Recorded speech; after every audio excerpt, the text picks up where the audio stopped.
à tous et bienvenue dans notre vidéo de la semaine à destination des auto-entrepreneurs. Cette semaine, pourquoi développer son réseau professionnel quand on est auto-entrepreneur? Pourquoi est-ce qu'on voudrait le développer et comment est-ce qu'on peut le développer? Alors, pourquoi développer son réseau pro? Tout simplement parce que c'est votre première force de vente. Il ne faut vraiment pas le négliger. Il ne faut pas vous dire que voilà, on entendra parler de vous, on verra bien. Votre réseau, les gens qui vous connaissent, les gens avec qui vous avez travaillé, c'est votre première force de vente. Et dites-vous bien que ces gens, ça peut être d'anciens collègues, ça peut être des gens avec qui vous travaillez en mission, ça peut être des gens que vous avez croisés, des gens que vous rencontrez en meet-up, etc.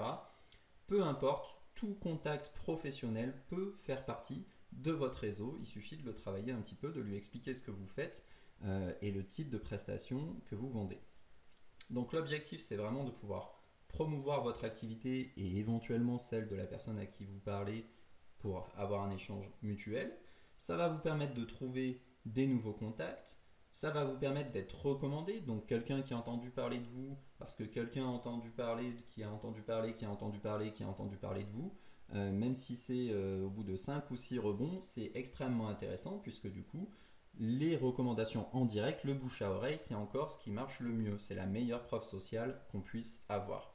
Donc ça va vous permettre de trouver des nouveaux contacts et donc in fine de trouver des nouveaux contrats et donc bien sûr des nouveaux clients. Donc ne sous-estimez pas la force du réseau professionnel, le bouche à oreille, les gens que vous pouvez contacter en direct, ce sera vraiment toujours votre première force de vente. Alors comment est-ce qu'on peut développer ce réseau? Il y a deux grandes façons de le faire. Déjà, il y a tout ce qui est présence physique. Alors là, il y a toutes sortes de solutions. Vous pouvez intégrer des clubs d'entrepreneurs, vous pouvez rejoindre des meet-up, il y en a plein en ligne, il y a toutes sortes de groupements de freelance, de groupements d'auto-entrepreneurs, par métier, par ville, par tout ce que vous voulez. Vous pouvez aussi vous inscrire à ce qui s'appelle un BNI. C'est un groupe dont l'objectif est d'apporter du business à d'autres personnes. Alors, mais c'est vraiment très contractuel, c'est-à-dire qu'on paye pour faire partie de ce groupe et qu'après on est dans l'obligation quelque part d'apporter du business à d'autres personnes. Et donc évidemment, comme on fait partie du groupe, c'est aussi d'autres personnes qui nous apportent du business.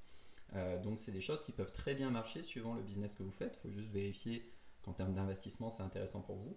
Mais voilà, c'est des choses qui peuvent être intéressantes.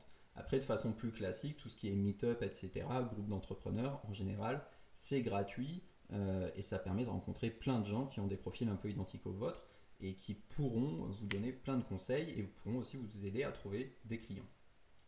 L'autre aspect important, c'est de développer votre présence en ligne. Et alors là, un des premiers points, ça peut être un blog. Suivant votre activité, c'est plus ou moins pertinent, bien sûr. Mais ça peut être un blog, ça peut être des vidéos sur YouTube, c'est quelque chose qui marche très bien aussi. Et évidemment, vos réseaux sociaux. La preuve sociale, elle se construit aussi en ligne. Si quelqu'un entend parler de vous, la première chose qu'il va faire, c'est qu'il va taper votre nom. Et donc là, il faut vous poser la question, qu'est-ce qu'il va voir? Qu'est-ce que j'ai envie qu'il voit quand il va taper mon nom dans Google?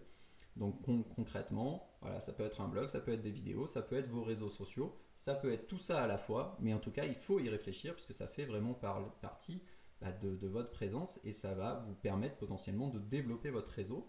Par exemple, notamment sur les réseaux sociaux, vous pouvez, si vous avez une approche un peu systématique, vous pouvez très bien commencer à influencer ces réseaux, commencer à avoir pas mal de followers et du coup être très visible sur certains réseaux et trouver beaucoup de clients de cette façon-là. C'est tout ce que je voulais vous dire cette semaine sur pourquoi et comment faire un réseau pro quand on est auto-entrepreneur. Comme d'habitude, si vous avez des questions, vous n'hésitez pas en commentaire de cette vidéo sur les réseaux sociaux. Et puis, n'hésitez pas à nous mettre un petit like pour qu'on puisse continuer à vous faire des fabuleuses vidéos. Merci, très belle journée à vous et à la semaine prochaine.